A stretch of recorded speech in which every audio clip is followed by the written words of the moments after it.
ஒய்ஆர்எஃப் spy யூனிவர்ஸில் படம் release ஆகி தேட்டர் ஃபுல்லாக ஓட்டினுக்கிறது இதுதான் ஃபஸ்ட் டைம்னு சொல்கிறாங்க. இதுக்கு முன்னாடி வார் 2ன்னு ஒரு படம் வச்சு செஞ்சாங்க. அது கூட தேட்டரில் ஓரளவு கூட்டம் இருந்துச்சான். ஆனால் இந்த ஸ்பை யூனிவர்ஸில் எல்லாத்தை விட ரொம்ப லோவஸ்ட் லெவல்லேருந்து ஸ்டார்ட் ஆகிருக்குது இந்த ஆல்ஃபா படம். இந்த படம் ஆடியன்ஸ்க்கு மத்தியில் ஒரு ரேட்டிங் வருமா, இல்லைனா அந்த பழைய ஸ்பை யூனிவர்ஸ்க்கு கேங்லேயே போய் சேர்ந்துருமான்னு தெரியல. வாங்க பார்ப்போம். இந்த படம் கார்கில் போருக்கு அப்புறம் நடக்கிற கதையாக காட்டுறாங்க. ஃபஸ்ட்டு அனில் கபூர் இன்ட்ரடியூஸ் பண்ணுறாங்க. அதுக்கப்புறம் பின்னாடியே பாபி டியோல் வராரு, அவரும் இன்ட்ரடியூஸ் பண்ணுறாங்க. இந்த படம் டைட்டில் ஆல்ஃபாவுக்கு ஏற்ற மாதிரி இதில் ஆல்ஃபான்ற ஒரு விஷயம் வச்சுருக்காங்க. அந்த ஆல்ஃபான்றது என்ன அப்படின்றத பற்றி எக்ஸ்பிளைன் பண்ணுறாங்க அந்த படத்தில். நாட்டில் சாதாரண மக்களை விட ரொம்ப அதிக சக்தி வாய்ந்த சூப்பர் பவர் ஹியூமனை உருவாக்குற ஒரு ப்ரோக்ராமை இன்ட்ரடியூஸ் பண்ணுறாங்க.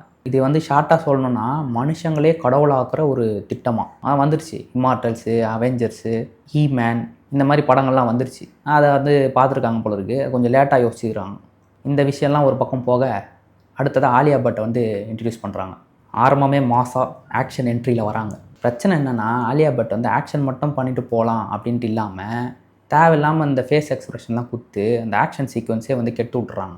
ஆலியா பட்டோட ப்ராப்ளம் என்னென்ன, அந்த படத்தில் தன்னோட கேரக்டரை ரொம்ப சூப்பராக காட்டணும், பயங்கரமாக காட்டணும், மாஸாக காட்டணும் அப்படின்ட்டு அவங்களோட ஆட்டிடியூட், டைலாக் டெலிவரி ரொம்ப ஓவர் டூ பண்ணிட்டாங்க. படம் ஃபுல்லாக பார்க்க போனால் அவங்களுக்கு ஒரே ஒரு சீன் மட்டும்தான் நல்லா வேலை செஞ்சுருக்கு. சல்மான் கானோட பிராஸ்லெட் உங்களுக்குலாம் தெரியும். அதை சும்மா சுற்றி விட்டாலே ஒரு மாஸ் மூமெண்ட்டு. ஷாருக் கான் ஒரு போஸ் குத்தாலே ஒரு மாஸ் மூமெண்ட்டு. அப்படியே ஃபேன்ஸ்லாம் கை தட்டுவாங்க, அப்படியே அப்படியே பயங்கரமாக செலிப்ரேட் பண்ணுவாங்க. ஆனால் ஆலியா பட் கிட்ட அப்படி எந்த ஒரு சிக்னேச்சர் ஸ்டைலும் இல்லை. இவங்க வாயை வச்சு மூஞ்சியில் கொடுக்குற சில ஆக்ஷனை வச்சே சிக்னேச்சர் ஸ்டைல் ட்ரை பண்ணியிருக்காங்க. படத்தில் கேரக்டர் ஆட்டிடியூட் கொஞ்சம் கூலாக இருக்கணும்னு சொல்லிட்டு இவங்க என்ன பண்ணியிருக்காங்க, கூலாக இருக்கிறத நினச்சிட்டு ரோபோ மாதிரி சில விஷயங்கள்லாம் பண்ணியிருக்காங்க. அது கொஞ்சம் பார்க்க அந்தளவுக்கு நல்லா இல்லை. இவங்க என்ன பண்ணிடுறாங்க, இந்த ரோபோட் ஸ்டைலில் டைலாக் பேசி என்ன பண்ணுறாங்க, மாசான சீன்ஸ்லாம் ரொம்ப ஃப்ளாட் ஆக்கிடுறாங்க. சரி இது போகுது அப்படின்னு சொல்லிட்டு அடுத்த கேரக்டர் ஷர்வாரி, இவங்க எப்படி இருக்காங்கன்னா அந்த படத்தில் இந்த ரன்னிங் வாட்டர் மாதிரி ரொம்ப ஆக்டிவாகவும் ஃப்ரெஷ்ஷாகவும் ரொம்ப கலர்ஃபுல்லாகவும் அந்த படத்தில் ப்ரெசென்டபுளாக இருக்காங்க. நான் ஃபுல்லாலாம் ரோபோ மாதிரி நான் அப்படி இருக்கேன், நான் மனித கடவுள் அப்படி இப்படின்ற மாதிரிலாம் அதை பண்ணினுக்கிறாங்க, இம்மார்டல்ஸ் மாதிரி. ஆனால் இந்த கேரக்டர் மட்டும் தான் பார்க்கறதுக்கு மனுஷனை பார்க்குறோம்ப்பா அப்படின்ற மாதிரி ஃபீல் ஆகுது. ஷர்வாரி, ஆலியா பட் 2 பேருக்கும் ஒரு ஆக்ஷன் சீக்வன்ஸ் இருக்குது.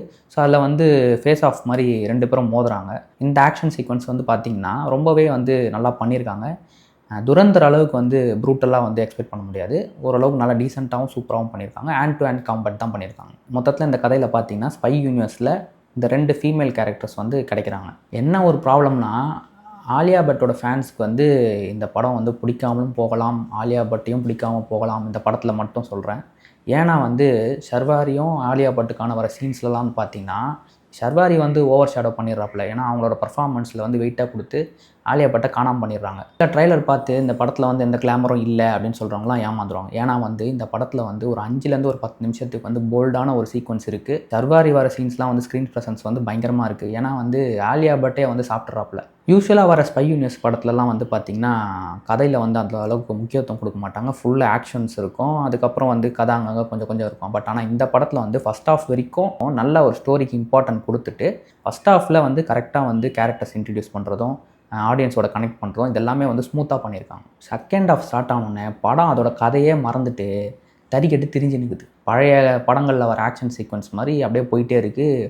படத்தில் என்னடா நீங்கள் சொல்ல வந்தீங்க, கதையை மறந்துட்டீங்களடா, வேற எங்கேயோ போய் நிற்கிறீங்கடா அப்படின்ற மாதிரி தான் இருக்குது. என்னன்னா ஒன்று, இந்த ஹீரோ இவன் தான் அப்படின்ற மாதிரி ஹீரோவே சும்மா அவனை பற்றியே பெருமை பாடிக்கிறது தான் முக்கால்வாசி போயிட்டுருக்கு. அப்புறம் தான் ஞாபகத்துக்கு வருது இந்த கதை எழுதினது உதய் சோப்ரா அப்படின்ட்டு. வேறு என்ன அப்படி தான் பண்ணுவாப்புல, வேறு என்ன பண்ணுவாப்புல, எல்லாம் ஒன்றுக்குள்ளே ஒன்று கண்ணுக்குள்ளே மண். செகண்ட் ஹாஃபில் பாபி டியோலை வச்சு ஒரு பயங்கரமான ஒரு ட்விஸ்ட்டு, வேறு லெவலில் யாருமே எதிர்பார்க்க முடியாது அந்த ஒரு ட்விஸ்ட்டு.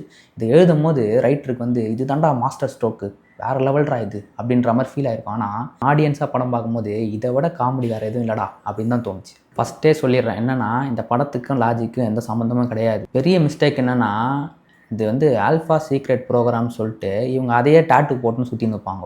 இது சீக்ரெட்டாக டேட்டு போட்டுன்னு போயிட்டு இருப்பாங்க. பாபி டியோலுக்கு வச்ச அந்த ட்விஸ்ட்டு ஒரு பெரிய லாஜிக் மிஸ்டேக். இந்த படத்தோட ஹைலைட்டே கேமியோ தான். அது ட்ரெய்லர்லேயே தெரியும், 2 பேர் தான். அது ட்ரெய்லரில் ஒருத்தர் வருவார்ல, அதுக்கப்புறம் படத்தில் ஒரு அழகான நடிகை, அவங்க வந்த வேகத்திலே ஓடிடுவாங்க. அவ்வளோதான், இவ்வளோதான் கேமியோ. எல்லாத்தையும் மிஞ்சினது என்னென்னா மேஜர் கபீர். டவுட்டே இல்லை. ரித்திக் ரோஷனோட என்ட்ரி தான் வந்து இந்த ஆல்ஃபா படத்தோட பெஸ்ட் சீன்னே சொல்லலாம். புதுசாக வர ஏஜென்ட்ஸ் அவங்க கூடலாம் சேர்ந்து இவர் வந்து சண்டை போடுற அந்த ஆக்ஷன் சீக்வன்ஸ் வந்து பார்த்திங்கன்னா இந்த பழைய ஸ்பை யூனிவர்ஸ் ஃபீலே வந்து திரும்ப வருது. ஆனால் இந்த கேமியோ எதுக்கு? இது தேவையா? படத்துக்கு இது தேவையா? இல்லை அடுத்த பார்ட்டுக்கு ஏதாவது யூஸ் ஆகுமா? இப்படி வர இந்த கேள்விக்கெலாம் நீங்கள் பதிலே தேட வேண்டாம். ஏன்னா அந்த ரைட்டர் வந்து மனசில் வச்சுக்கிட்டாலே போதும். நீங்கள் இது எதுக்கு அப்படின்றதே உங்களுக்கு தெரிஞ்சிடும்.